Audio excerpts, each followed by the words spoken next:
What's going on, guys? I'm back again with another Greenleaf recap. Before we get into it, be sure to hit that subscribe button, like button, also leave me a comment, and please feel free to share. Look, 2 nights in a row, I'm in heaven. My Wednesdays, they back. They back, y'all. I'm excited. I ain't got to worry about that drop behind Black Ink Cruise Chicago no more. I'm going to do a review on that later. But anyway, I know that, look, what can I say? Just what can I say? I told y'all, man, this show is just so great, man. I don't even have to rave about how great it was. Y'all seen it. And I'm finna just dive into it. So the show kicks off. Bishop is waking up in the guest room. He can't sleep in the guest room because, the comfortable, it ain't supporting his back the way that big king bed does, and, him and Lady May room.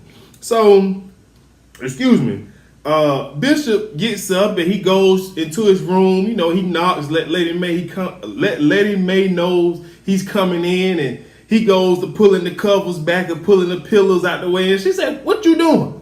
Well, what is you doing? And he said, "I'm going to bed. I can't sleep on that bed over there. It's killing my back."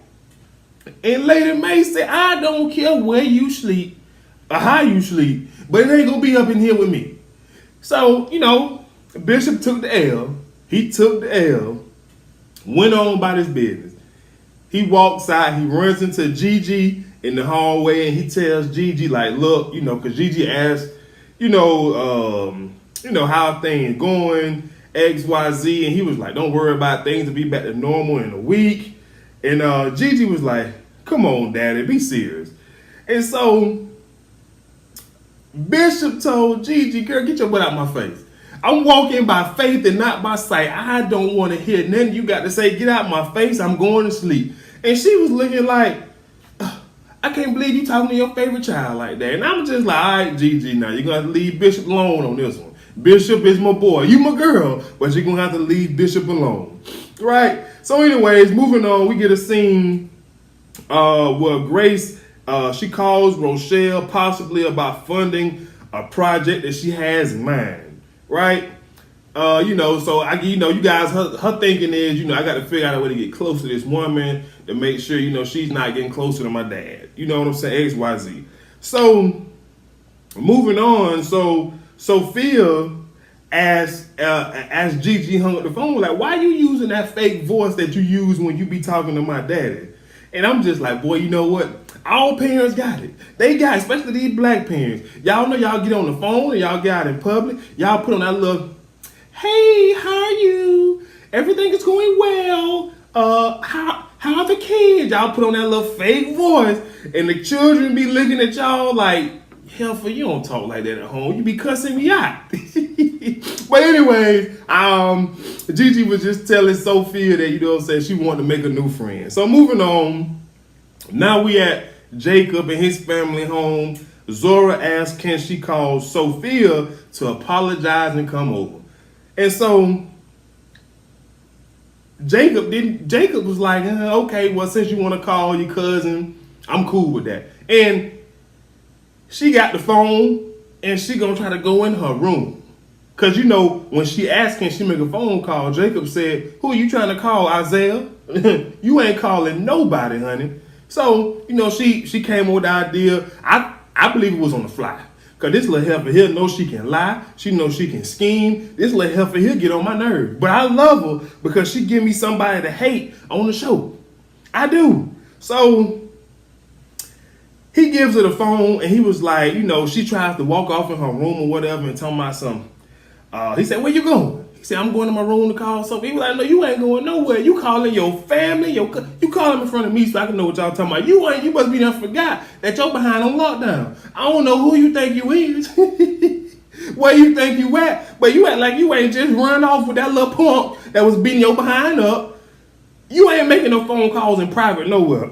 So then she said, she give back the phone and say, "That's okay, I don't want to call." And I'm just like, see, See, that's what I'm talking about. That little heifer got another agenda. She wasn't calling no Sophia to come over so they can talk and apologize. She was calling that boy. Or she was going to somehow call somebody to get in touch with him, let him know that she okay. Then Carissa pissing me off, telling myself what he did. It'll be okay if we give her some of her, luxurious things back, TV, cell phone. We know who she'll be calling. I'm just like, woman, this man, daughter, he just found out a boy was putting his hand on his daughter. If you don't sit your behind there and support everything that he doing, because the daughter obviously think it's okay for him to put his hands on. If you don't sit your behind down and support your husband and everything that he doing to try to teach his daughter that it ain't okay for a man to put their hands on you, and if they do, I'm gonna punish you, because that mean I raised your behind wrong and I may have raised a dummy. She pissed me off. She did. And I ain't got time for it. I don't. So moving on, Bishop, May, and Gigi, I guess they getting ready for the day. Bishop and Lady May sitting down eating. They talk about going to some kind of marriage counseling, a marriage event at the church or whatever. Gigi was like, okay, good for you guys. Ain't really too much in this scene, so I'm going to just hit it and move it. And, once again, here come Lady May blaming Gigi for everything. Like, I know you ain't talking. How you be, you don't you talk to me. How you be scrutting back and forth up in here after Darius be done knock your boots loose. You come up here smiling from ear to ear. And I'm just like, girl, if you don't sit your butt, leave Gigi alone. She always coming for Gigi. And we ain't saying for you. We ain't saying for you, May. Play, you look here. You hate your oldest child. I need somebody to explain to me, why does she hate her oldest child? I don't know. I don't know, but it bugs me. She loved Jacob. She throw a pity party for charity. But when it comes to Gigi, any chance she get to throw shade and diss and whatever else she do, I ain't got time for it. So anyways, moving on, Bishop and May arrives at Calvary. They greeting everybody, putting on a nice show, speaking to XYZ. So one of the deaconesses, the one who was sitting behind Grace in church, I forget her name, she asked, she would just kind of be sly on the slide. She was like, First Lady, I don't know whether to tell you I'm glad that you made it back from your trip safely, or I'm glad that you're feeling better. And May just like, yeah, I was out of town. I was sick and I was out of town, tending the family, XYZ. So anyways, they end up heading into Bishop's office, and they stop at Karen's desk. I think that's her name. His secretary was like, give your grandma a call. We want to holler at her. So moving on. So Grace finally meets up with Rochelle about the project that she wants Rochelle to help fund, to find funds for. It is for legal representation fund for domestic abuse survivors. I'm here for it. I love it. It would be great if they can get it going. If churches, nonprofit organizations, and everyday real world could get something like this going, it'd be great, man. I love it. I love it. I love it. Moving on, because it wasn't too much there. I don't want to spend time on the empty scenes. Y'all know how I get. But anyways, moving on. Bishop runs into Rochelle in the hallway as she's leaving the meeting with Grace. And she tells him about the meeting that she had with Grace, and a little bit about it or whatever. And asks how he's doing, and he tells her, well, I'm back at home. I'm doing better. Because, she made the suggestion that, Bishop, instead of paying that nightly fee, he might well go and get you a suite. And he was like, I'm back home, blase. So, she just had this odd look on her face like, dang, it's going to be that much harder for me to get this man to get in my drawers. That's the only thing I can think of, because y'all already know what she's plotting. But anyways, I'm going to keep it moving. So then, as Rochelle is leaving Calvary, or walking through Calvary, she runs into Lady May. She asks Lady May how she's doing, how Zora doing. And Lady May just looks shocked, like, how do you know about my granddaughter's business, XYZ? And, wasn't too much in this scene other than Lady May got a bad vibe from Rochelle. Bottom line is, Lady May don't like nobody, except for Jacob and Charity. And anybody that's donating towards her causes at the church and giving her some money. I don't like Lady May. I don't know, man. Maybe I'm being too hard on Lady May, but she don't like Rochelle, and given everything that we know about Rochelle, the plan that she's plotting. You know what I'm saying? Not saying that Lady May knows, especially at this point. You know what I'm saying? I don't, it is what it is. So moving on, Charity, oh Lord, Charity FaceTiming Jabari. And, she asking him about her replacement. How did she do? Was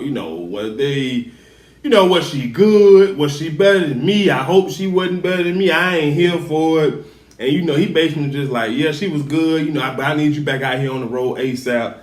And she just let him know, what I'm saying, I'll be back on the road with you guys Wednesday. Now, I'm going to tell y'all, I'm going to hit it later because, we got another scene between these two. She need to sit up behind down somewhere. She do. She need to sit. You got a newborn baby and you're behind trying to go on tour to sing backup. You ain't headlining the tour. You one of the backup singers. Sit your behind. You got a newborn child. You ain't Beyonce. You can't take the twins on tour with you. Sit down somewhere, man. Moving on, man. Jesus.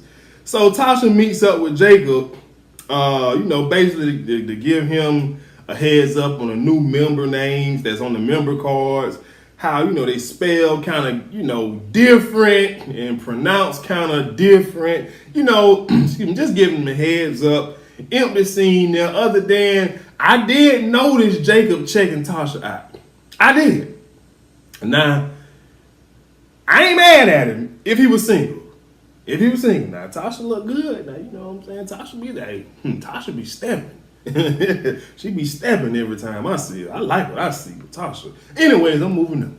So then we move on to Carissa has a meeting with a couple of the parents at her school about their child. He's a student at the school. His name is Jeremy. Apparently, he's some Rhodes Scholar. He's supposed to be going to Princeton or Yale, one of those Ivy League schools, and he received a B on his essay. And they basically like, we need that change. We trying to go Ivy over here. Basically pressuring her to change the grade, asking her like, what you gonna do about it? We know what the teacher did, but what you gonna do? And she just basically like, we get him a tutor. I mean, she ain't really fazed by the Ivy League talk. She don't care that he black and going Ivy League. I mean, she like, he gonna get treated the same way every other student here gets treated. You know what I'm saying? I feel that. So, I like that she was kind of standing up, driving that narrative, like, just because he's extremely smart, he may be going to Princeton, Yale, or whichever one, Ivy League schools. We're not going to give him any grades. I was like, okay. So anyway, long story short, the parents were just like, you read the essay and then you get back with us. Because this is definitely an A essay. And I'm just like, man, why we got to have parents living through their children? Like, man, like, come on, man. Like, I ain't here for it, man. Just let your child do what they do. Like, do this boy even want to go to Yale, Princeton, Ivy League? I mean, he probably do just to please y'all. Like, I don't know. I'm not for parents who live through their kids, man. It just bothers me. I'm trying to get to the good stuff because I'm ready to go off. I really am. So moving on, we at the new member meeting at Triumph. Carissa shows up late. They introduced this young woman. Her name is Miss Ethel Gibson. She's older, but she's still a young woman. And she basically was like, Carissa introduced herself as first lady, and she was like, "Oh, I thought you was first lady Tasha." So it was a little odd moment right there, or whatever. And then wasn't too much there. Jacob and Carissa leaves. He asks her, "Can she, look at the budget for the screaming setup?" And I'm just like, y'all broke, bro. The church is broke because of you. Your preaching ain't bringing in no revenue, and the revenue that is coming in, you spending it as soon as it come in. It ain't no doggone funds for no streaming services. Like, sit your behind down somewhere. Don't nobody want to see you on TV. We get tired of seeing you on Tyler Perry's movies. We don't want to see you in the church preaching. Come on, man. Like, it ain't no money. The girl, you just fired your financial advisor who told you need to stop spending the church money. Because it ain't no money to be spending. You worse than Skanks. Come on, man. Skanks was gambling. At least with a gamble, so he might hit big and bring it back to the church. But you just spending. All because you trying to outdo your daddy across town. Man, I don't like Jacob, man. Sometimes he be all right. I ain't going to say I don't like him. But sometimes he be all right, and other times he just He's just so ignorant. Like, oh, Jesus, he just, oh, moving on. So, finally, we get a scene between Charity and Kevin. They meet up to talk about leaving their son Nathan with Kevin. And I'm just like, Kevin was making a lot of good points. He was like, you just had this child. You can't care for no baby if you on tour. He with strangers the whole time. Let him get to know his daddy. Let him get to know his pappy. Like, come on, man. And even still, the only thing I think of when he kept making all these points, like, you ain't gonna have time to spend with him. You gonna hire nannies on the road, XYZ. Just let him stay with his family, his dad. And the only thing I think of was when she announced to her family that she was going with Lady Mae. I know I don't like Lady Mae. But I did agree with her. She told Cherry, like, no, you just had a child. You need to stay home with your child. Like, you in a luxurious situation where you don't even work. All you do is sing on Sundays. We pay you. You live with us. You have a child that lives with us as well. Take care of your child. We taking care of you still. So Lady Mae wasn't really for her taking the child on the road with him or with her as well. So that's the only thing I can think of when they was kind of going back and forth about why they should or shouldn't, leave the child. So moving on, Tasha brings up, Tasha, we back at Triumph. I'm sorry, y'all. We back at Triumph. And Tasha brings Jacob the payroll report. And he just like, girl, I don't know what the church would do without you. And I'm just like, he making a move. He flirting on the slide. He flirting. Because it was like, just certain things, the way you say them, the timing that you say them, you just don't, and it just comes off as flirt.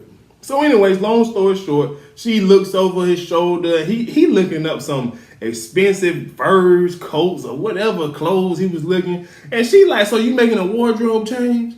A pricey wardrobe change? And I'm like, he ain't got no swag. But anyway, I'm like, he ain't got no money either. And where you gonna get the money from? He's spending all the church money. And how much the church paying him? Is that the reason the church ain't got no money? Like, his preaching ain't bringing no revenue in. I'm sorry, I'm beating up on Jacob, man, but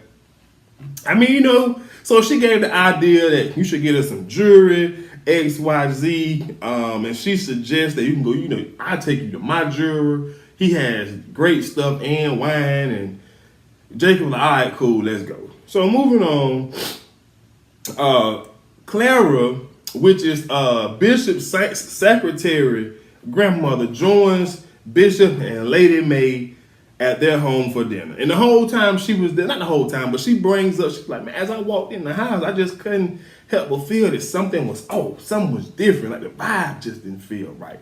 So, you know what I'm saying? Bishop and Lady Mae were just throwing shots at each other, basically. Like, Bishop would say something like, oh, I assure you, if anything was off or bug, anything, Lady Mae would just kill it, because that's what she does. And, she said something like, I don't know. Like, they were just taking like little shots back and forth. And I ain't really here for it, because I could care less about the little drama that they got going on, because I'm going to hit it later. I'm going to go off about it later too. I can't wait.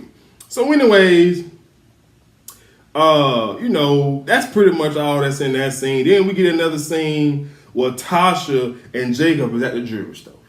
So Tasha got her, her cup of wine. She just enjoying the setting. It's beautiful. It's nice. The vibe is right.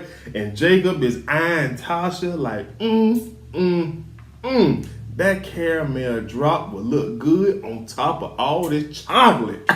I was like, boy, you a fool. You a fool. So anyway, long story short, she finds a nice piece of jewelry. And then, the guy that's selling the jewelry, like, man, it'll look better up against that skin. And I'm just like, boy, that's how you sell stuff. That's how you talk to women when you want them to buy something. And I don't know if he knew whether Tasha and Jacob wasn't together or whatever the case was. So she tries it on. Oh, it's so gorgeous, yada, yada, yada. He looks at the price. He was like, woo. Like, he had that look like, I can't afford this. Y'all in that look like, like y'all just tried it. I can't afford that. And this fool still buys it. And I'm just like, he's spending church money again. I don't know if he's spending his money, but that's the only thing you spending the church money again. And they all already ain't got no money. And I could be wrong, but every time he spend money, ever since he got rid of old girl, I forget her name, but the financial advisor, and she came in and told him that we almost going broke. We spending more than we, bringing in. I'm just thinking he's spending church money. Especially when, look here, if I make a face, like, you tried me. Like, if I make that, you tried me with this price type of face, I'm not going to buy it. You can ask my lady. If it's something that I do, anybody like, she know to put it back. She know to put it back. But anyway, so he ends up buying it. And I'm just like, no wonder why the church going under. Like, you just got bad spending habits, bro. Like, you ain't no better than skanks and stuff. So anyways, moving on. Charity comes over to Jacob and Carissa home. Jacob isn't there yet, and she basically just talking to Carissa about the situation with Kevin, how he's threatening to take her to court. And I think Carissa low-key on Kevin's side. She basically said, you know what I'm saying? She basically was saying it without saying it, like, well, it is an interesting situation, you know what I'm saying? I understand, you know what I'm saying, where you coming from. Or what, I felt like, she ain't said exactly like that, excuse me, but I felt like she basically said, well, he is the father. And she just I'm just like, yeah, she taking Kevin's side here. So anyways, Jacob walks in and Carissa knows all these questions. Is he cheating? Is he cheating again? There's a white girl gone and we're at a different church. But anyway, she walks in, where have you been? Why you getting home so late? Why you smell like alcohol? Because she smelled a little alcohol on his breath. Which I don't recall seeing him drinking alcohol when he was at the jewelry store, but maybe he did. I don't know. So he was just like, we'll talk about that later. So he goes and check on what is his daughter's name? Zora. And I guess he didn't go in the room, but Zora and Sophia's in the room hanging out. And then Zora had the nerve. Y'all, she had the nerve. Now, she ran away. Strike one. Strike two, she ran away with a boy that beat her behind. Strike three is when they found out that the boy beat her behind, she chose to run behind the boy. She'll be done if she was mine. Get out the house and go stay with that boy. Get out my house and go stay with him. You want him to beat your boy? I done raised a dummy.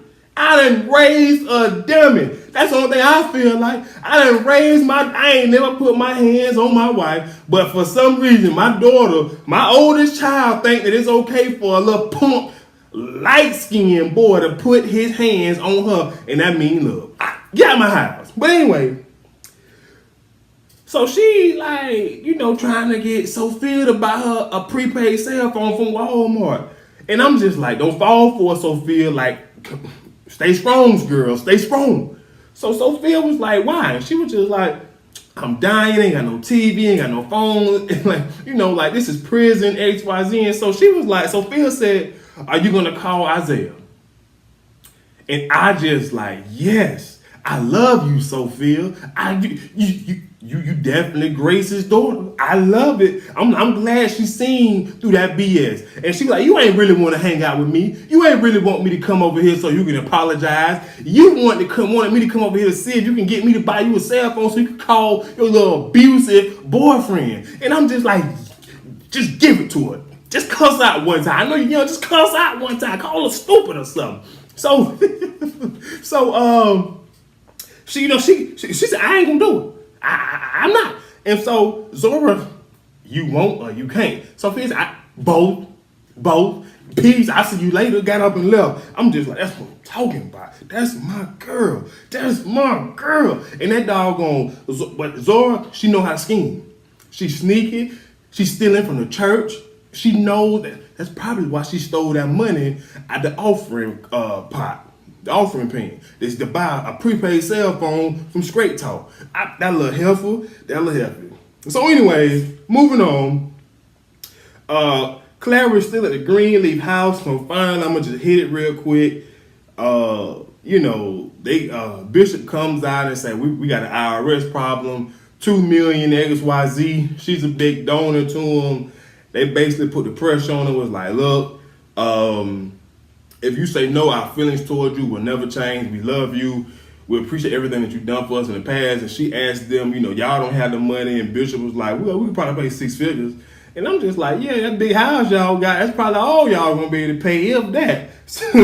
So anyways, it wasn't really too much in that scene. I don't even want to spend that much time on it.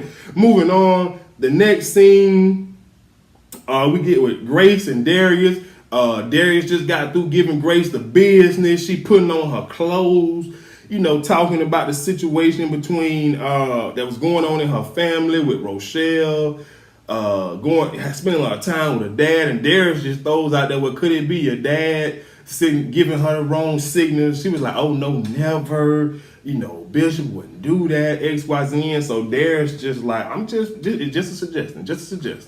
So Gigi was like, I'm going home. And he like, why?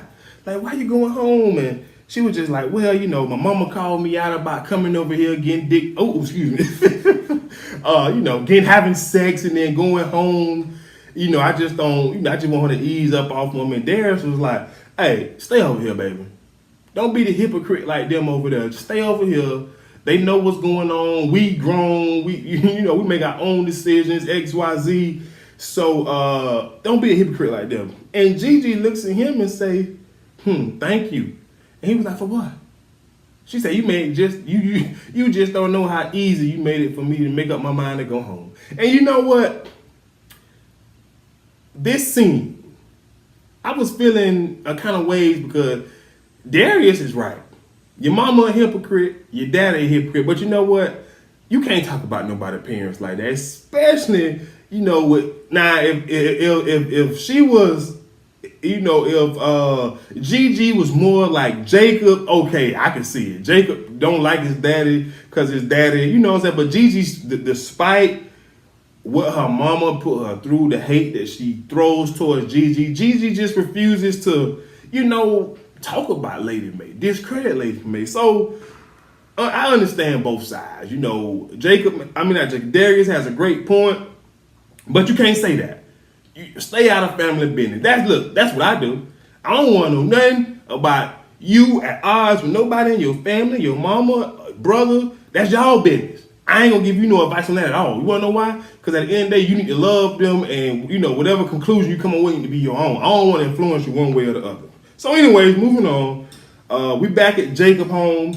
He brings a TV into Zora's room. He was like, your cousin Sophia said we could trust you enough to bring your TV back in. Hooks it up, drop it off. He walks out. She gets so happy. She go turn the TV on. And next thing you know, all the channels blocked. I said, boy, Jacob, boy, you about to get the Parenting of the Year award from your boy Al. I'm telling you, I love it. Yeah, I give you your TV back, but all you gonna be watching is the news. You won't be watching none of them Loving Hip Hops, none of them Greenleafs, none of that Black News. All thing you gonna be watching is the news. I love it. I had no issue with it. But yeah, I round of applause. I couldn't have done a better job myself. So moving on, we back at the Greenleaf home. Bishop comes in after he walks Miss Clara out, lets Lady Mae know that, we got the money, XYZ, and he just kind of going with the flow like it's a good move. Like, so what are we going to do for our 45th anniversary? Where are we going to go? And all of this, he's just trying to lighten the mood. I was just like, my mind too soon, Bishop. Lady Mae ain't one of them women you could do that with. So obviously, you guys know she brings up, how does Rochelle know about my granddaughter? And was that where you were when you weren't here when I put you out? First off, don't worry about where I was, where I went when you put me out. Don't you worry about that. That's number one, Lady Mae. You put me out. You wasn't worried about where I was going or where I was going to sleep when you put Bishop out. That's number one, so why are you even worried about it? Number two, okay, she knew about it, but your granddaughter was lost. She ran away.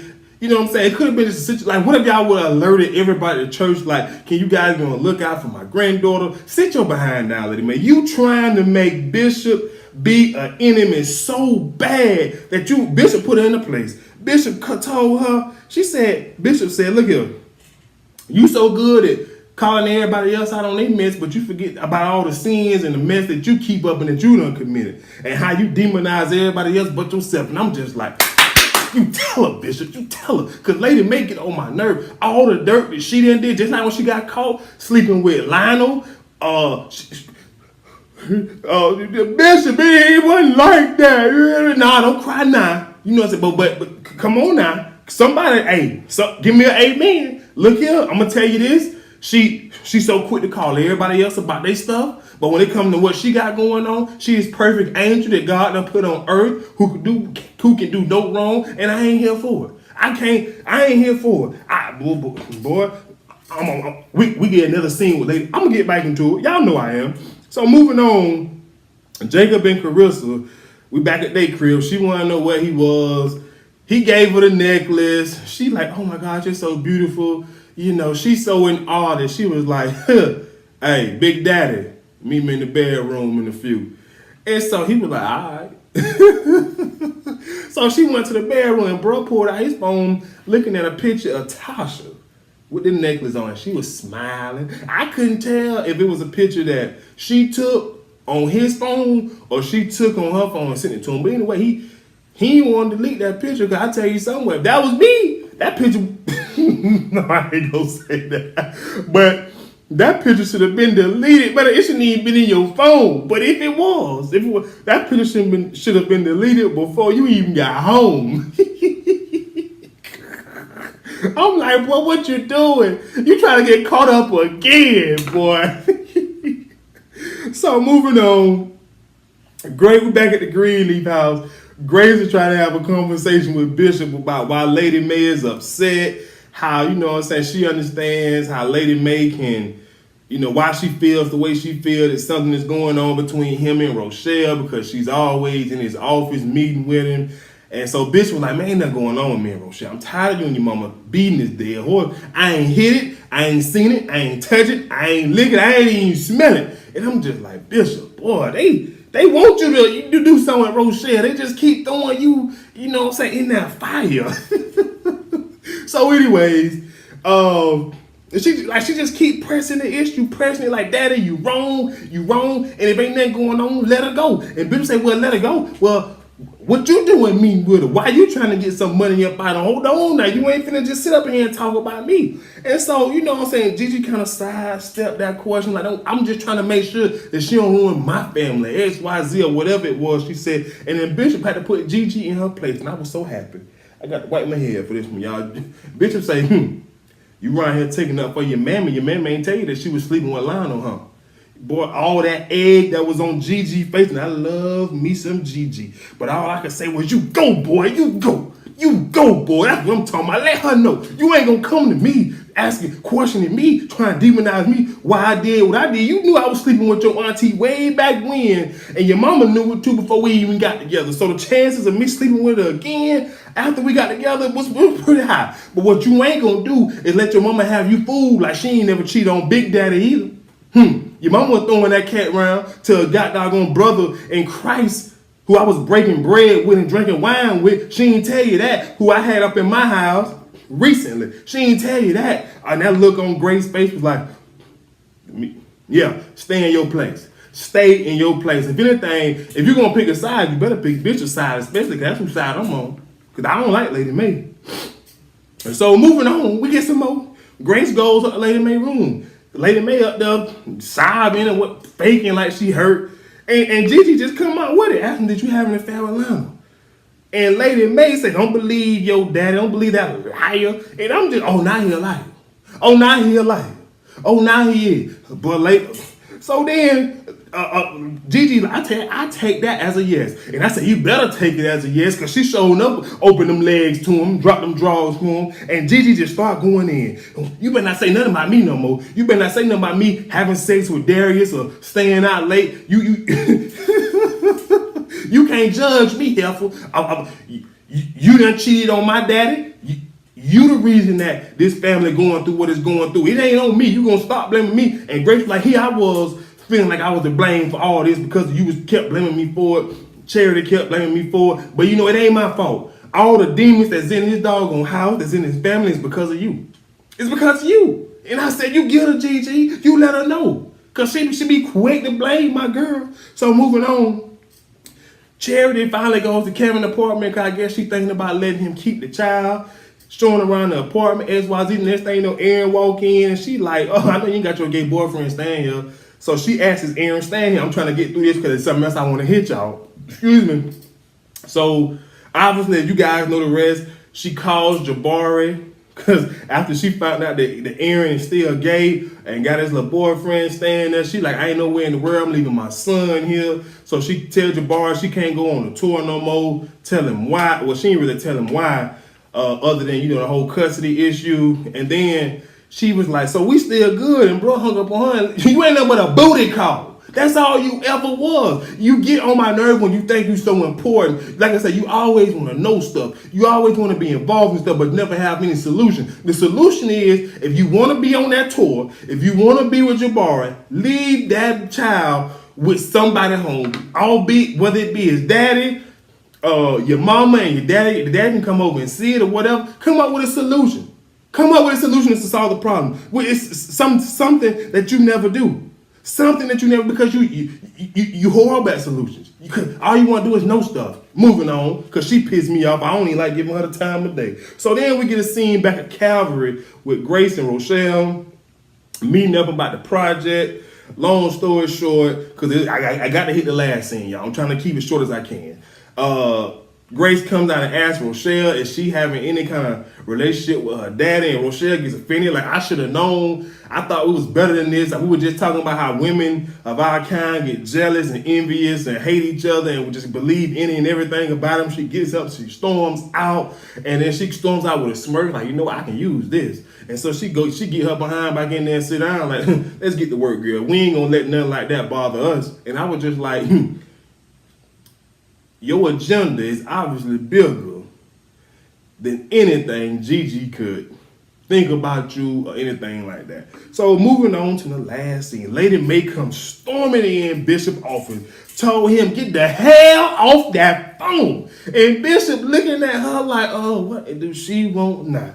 And so she brings up the affair with Mavis. Telling us, you lied to me. You told me it was only one time that you had sex with Mavis since we've been married, but it's probably more than that. The fact that he even told you and you knew about that one time, sit your behind down, child. Then she goes on, brings up Rochelle, telling us, you having an affair with her? Are you? Is you? Ain't you? When did it start? That's where you was when I kicked you out, XYZ. I ain't here for. Lady May, sit your behind down. Then she goes on, then you tell my only sin.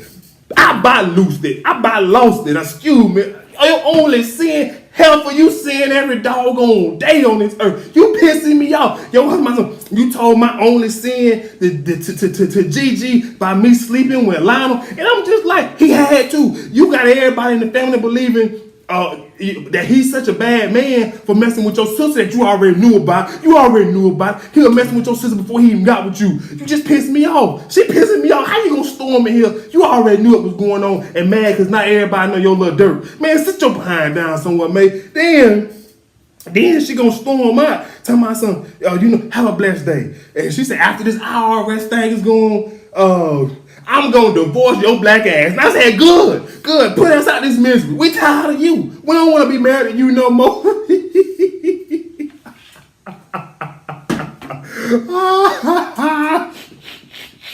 I don't know why, man. I'm so emotionally invested in this dog old show.